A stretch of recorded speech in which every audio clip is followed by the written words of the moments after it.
Is your Newfix VR stubbornly refusing to link up with your PC? Don't throw your headset just yet, because I'm about to walk you through a simple troubleshooting process to get you back in the virtual world in under 90 seconds. First things first, let's check the connection itself.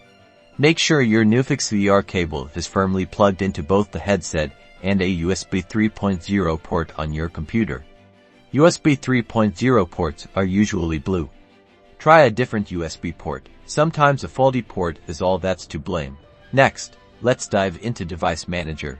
Search for it in your Windows search bar.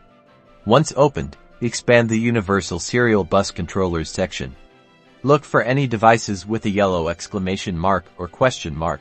If you see one, right-click it and select Update Driver, then select Search automatically for drivers. Now, open the Newfix VR software on your PC. In the Settings menu, look for an option like Restart VR Service or a similar wording. Give that a click. This can often resolve software glitches that are preventing the connection. Finally, give your Newfix VR headset a hard reset. Locate the power button, usually on the side or top.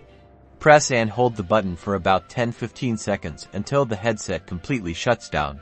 Then, power it back on. And that's it. Hopefully, these steps have solved your connection woes and you're back enjoying your favorite VR games.